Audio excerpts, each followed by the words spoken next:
There you go. Man, this thing, we gotta get a 4-wheel drive for you, don't If you? you drill a couple holes in the wheels, Yeah. it'll give enough, not holes, but a screw. Yeah. It'll give enough traction to go on gravel. I gotcha. That's cool. All right. There he goes. Now you're getting it, ain't you, buddy? Put all my tires back. I throw those on there. And then we'll get to work on getting the oil changed and the blade sharpened. And then we got to do a coolant flush on the tractor. And then I think everything will pretty well be ready to rock and roll. Give her a good cleaning and then she'll be ready to go.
All right, early season. I'm gonna start planting some stuff. So we got some carrots, different kinds of carrots. We got some radishes, Chinese red meat, early scarlet globe. We got some different types of lettuce, a lettuce mix. This is mesclun.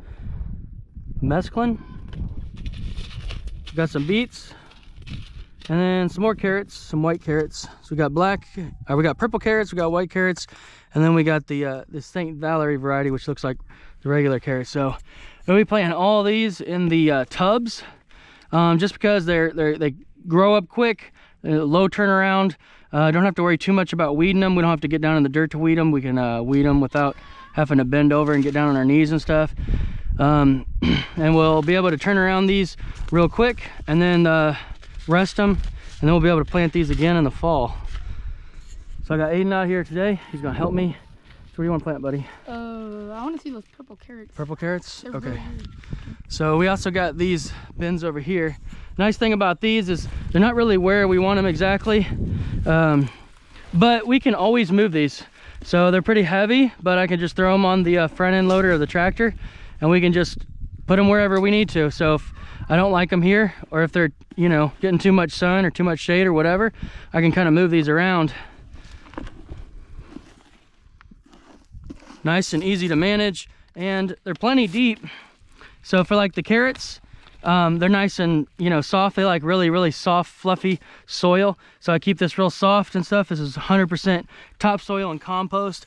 And so these carrots can get super long and go to the bottom here. All right, so what we want to do is we kind of want to give them a little bit of spacing. Now we can thin them later. I'm just going to get this nice and flat here and keep track of where they are. I'm going to just put some lines through here, okay? And so you'll plant in the lines, and then that way we know they're at least spaced this way pretty well, and you can plant them pretty close together, and we'll go through and thin them later. Okay.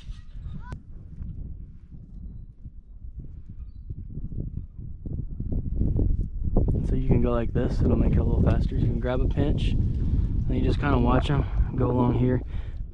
And it's okay if they're pretty thick. We'll go in here, because they might not germinate a lot, but if they do, then we can just go in here and thin. But we'd rather have plenty than be missing a bunch of, you know, spaces and stuff. The seeds are relatively cheap, so I'm gonna make sure that we have use in every little part of this tub. Go down this one. Yep. Got them all in there. Okay. Is that all of them in that packet? No, that's not. Okay. So I'm just gonna give them a little pat, and then we'll get them water, and that will start the germination. Okay, so let's do the rest here. Most of this stuff in less than a month is going to be just about ready to go. All right, put the rest in the bag, and we'll use those for the fall. We can plant these again in the fall because they like to be cold. They don't like to be too hot. If they get too hot, then they start to bolt pretty quick. So we want to keep them kind of halfway in the shade, a little bit, just 5 or 6 hours of sun, and then make sure that they don't get too hot. That beets? Okay. So we'll do the same kind of thing. Just draw some lines, and you can plant right in those lines there. Plant them fairly thick. We can go through and thin them later, no big deal. But Chinese red meats? Yeah. Right on. And then you'll pinch them. Just go through here like this. Put them pretty close together, so we can always go through and thin, right? Yeah. All right, you can do it. There you go. So here's the birds that we got. You guys seen those just a couple weeks ago. They've gotten way bigger, as you can see. Moved out here. Still haven't finished the chicken tractor. I'm working on it. Now I'm not really actually working on it. I haven't even started on it yet, but they're getting pretty big. Probably 3 more weeks and we're gonna be weighing these to see. They're gonna be pretty close to butchering.